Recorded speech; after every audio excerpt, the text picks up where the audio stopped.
Saya bacakan kembali, wa qala al-Fudail bin Iyad radhiyallahu taala anhu, dan Fudail bin Iyad seorang ulama hebat, ulama besar, wafat tahun 187 Hijrah. Ya, 803 Masehi. Maaf, ini saya sedikit minta waktu ya, 10 menit ya supaya selesai, dan ini memang penting saya sampaikan. Kalau tadi mantan Crazy Rich, glamor, kalau ini mantan pembegal, perampok, spesialis rampok jalan. Ya, jadi bajing loncat yang sekarang pembegal jalan, dia nasabnya udah ada dari dulu. Kalau spesialis ini, dan sudah dikenal. Kalau sebut Fudail udah, belum tentu orang mau lewat rute ke situ. Ya, ini rutenya di daerah antara Abu Warda dan Sijris waktu itu, arah ke Baghdad. Ya, orang udah tahu. Jadi kalau mau lewat ke situ, itu Fudail, disebut Fudail itu udah, itu nggak aman, kafilah-kafilah itu nggak ada yang mau lewat. Apa yang terjadi? Ini yang saya mau katakan nih. Ternyata pedagang ada 3 kafilah berangkat memutuskan tetap kita harus lewat rute itu karena itu yang paling akan dilalui. Ya. Nah, ini nasab dia nanti ya. Ini salah satu ijazah bagi sopir-sopir truk yang lewat kadang dipalak preman gitu kan, dan sebagainya. Boleh, silakan. Ini kan kalau nonton live begini dan sebagainya. Nah, ini dalilnya buat premannya nih. juga buat sopir-sopirnya ijazahnya nih, ijazah sanad dia nih. Maka di antara yang kafilah itu, rombongan pebisnis pedagang itu ada 3 orang soleh mengatakan begini, kita tetap lewat, hanya nanti kita minta perlindungan kepada Allah ya. Ikhtiarnya gimana? Kita panah aja nanti ke tempat-tempat yang kita duga ada perampoknya. Kalau kira-kira ada konfirmasi suara, kena atau apa, aman, kita lewat. Kalau nggak ada konfirmasi, kita balik lagi. Artinya apa? Panah kita meleset katanya. Ya, ikutnya kita yang kena. Itu unik itu ya. Kalau Anda baca kisah orang-orang soleh itu bagus-bagus dulu tuh. Ya. Maka apa yang terjadi? Mereka memutuskan berangkat lewat rute itu antara Sijris dengan Abu Warda. Begitu mau dekat ke situ, mulailah kemudian panah disiapkan. Sebelum dipanah, ini yang paling menarik. Maka mereka memanah dengan ayat-ayat Allah dulu untuk menghunjam kepada kalbu orang yang dituju. Maka yang pertama membacakan Quran surah ke-57 ayat 16 Al-Hadid.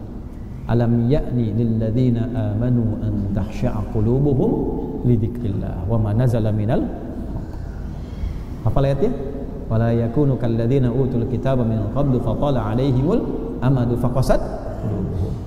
Apa belum tiba bagi orang-orang itu yang merasa beriman untuk semakin khusyuk kenal Allah, melembutkan hatinya, jangan sampai berbuat maksiat terus sampai keras hati seperti orang dulu, banyak maksiat hatinya keras sehingga jauh dari Allah. Tiba-tiba begitu itu dibacakan sebelum panah dilesatkan, ini Fudail langsung gemetar, pingsan. Bingung anak buahnya, dikira kena panah, padahal nggak ada apa-apa, keringetan. Begitu bangun lagi, kenapa? Itu ada panah ayat sampai ke hati saya, gemetar saya. Lalu yang kedua dia bacakan lagi Quran surah Az-Zariyat ayat 50, fafirru ilallah, cepat balik ke Allah. Nggak ada orang yang tidak diampuni oleh Allah. Seberat apapun maksiat, selumur apapun noda, nggak ada orang yang nggak diampuni. Cepat kembali ke Allah, balik ke orang tua bisa ditolak, nggak diaku anak, balik ke tetangga kemudian nggak diterima, balik ke Allah ya. Nggak ada orang nggak pernah salah. Teman-teman yang di LP, lembaga permasyarakatan dan sebagainya, nggak ada orang nggak pernah salah. Kembali ke Allah. Satu tempat Anda nggak terima, dekati Allah. Dan dengan izin Allah, sedunia membuat Anda diterima. Gitu. Menghujam, pingsan lagi, kaget lagi gitu kan. Ada panah kedua menembus jantungku, menembus jiwaku. Yang ketiga dibacakan Az-Zumar tuh ayat 54 itu. Wa anibu, dan segera kemudian bertobat, balik. Ya, tobat anib itu jalan kembali ke jalan yang lurus lagi. Itu runtut 3 ayat itu. Lembutkan hati, dekati Allah. Jadi kalau udah putus harapan dengan manusia, ya, jangan putus harapan dengan Allah. La taqnatu min rahmatillah. Jadi simpulkan pada hati kita, Allah selalu menerima kita. Ya. Keluarga belum terima, lari ke Allah, minta lembutkan hatinya. Ya, calon yang dilamar belum terima, ya kembali kepada Allah, terus dekati bapak mertuanya. Tapi tak, balik ke Allah, balik. Nah, dibacakan 3 itu, jatuh lagi. Lalu ketika bangun mengatakan pada anak buahnya, pergi kalian semua. Sudah tiba saatnya saya meninggalkan perbuatan saya ini. Kena panah 3, yang panah fisiknya enggak kena, tidak mengenai, itu panah ayatnya sampai kepada jiwanya. Kalau itu yang 3 pedagang itu enggak bersih hatinya, mustahil ayat sampai pada jiwanya. Bersih hati. Ya. Dulu orang baca Toha, getar hati. Baca Al-Fatihah, penyakit sembuh. Ini Fatihah udah, Yasin sudah, Al-Kahf udah nggak sembuh-sembuh. Bukan karena ayatnya, cara bacanya itu nggak tepat itu. Orang bersih hati, orang bersih. Ya, kumpulin santi suruh bacain Quran, santinya dibayar, datang santi kemana? Sana, amplop udah nggak ada, ya udah. Cuma dapat Qurannya, barokahnya enggak. Makanya kalau mau baca Quran, bersihkan dulu hatinya, bersihkan, taubat dulu. Kenapa ada isti'adzah di situ? Supaya hatinya dibersihin dulu. Supaya yang dibacakan itu kalau nggak ke orang lain, ke kita itu ada getaran. Allah itu Pak Ibu maha baik. Ya, Anda itu banyak salah. Terus mau ngaji, baru wudu, tenang, buka Quran, keluar ayat sesuai dengan kebutuhan kita. Kok bisa ayatnya sama begitu? Itu kurang baik apa Allah itu? Nah, sehingga Fudail dari peristiwa itu memutuskan pensiun tuh. Ini preman pensiun sudah ada dari dulu. Bayar royalti tuh ke Fudail tuh. Ya. Selesai pensiun, memutuskan untuk mendekati Allah. Datang ke Mekah tadi. Datang ke Madinah. Ibadah aja di situ. Yang paling menarik tiba-tiba apa? Khalifah presiden pada waktu itu Harun ar-Rasyid mimpi, dalam mimpinya diarahkan untuk ke Fudail. Ya, ada kalimat dalam mimpinya. Ya, ada hambaku yang telah mendekat kepadaku namanya Fudail bin Iyad, temukan dia. Dalam mimpinya.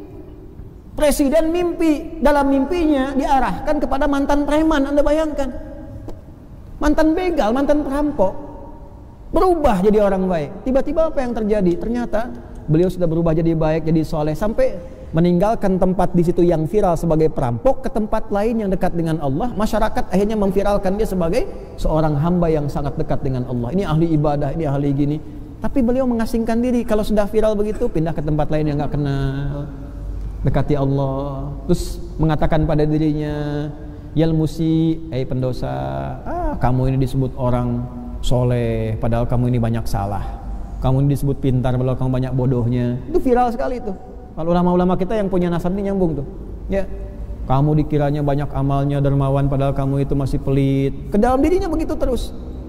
Kamu maunya ngajar, ya, kelihatannya ikhlas, padahal kamu itu pengen kelihatan orang, pengen populer, pengen macam-macam dan sebagainya. Akhirnya apa yang terjadi Bapak Ibu sekalian? Dari situ ketika Harun ar-Rasyid tahu, diarahkan ke situ, dipanggil ke istana, dan beliau menjadi salah satu penasehatnya dari Harun ar-Rasyid. Dan beliau menjadi salah satu guru dari Imam Asy-Syafi'i, ya, yang nanti ditemani dalam pendakian ilmu dari Imam Asy-Syafi'i, dan nanti juga ditemani juga oleh Bishr tadi. Karena Bishr kan lahir 179, ini wafat 187. Bishr al-Hafi itu dalam masa beliau muda-mudanya itu pernah bersamaan waktu dengan ini, tapi belum sempat ngaji yang benar. Karena kan tadi jalur hidupnya beda. Inilah Fudail. Tak peduli latar belakang kita Anda apa. Mungkin Anda kalau tobatnya benar-benar bagus, baik, ya insya Allah besok jadi ulama. Lebih baik daripada kami yang mengajar saat ini. Kalau bukan Anda anaknya, kalau bukan anak Anda cucunya, bismillah, doa.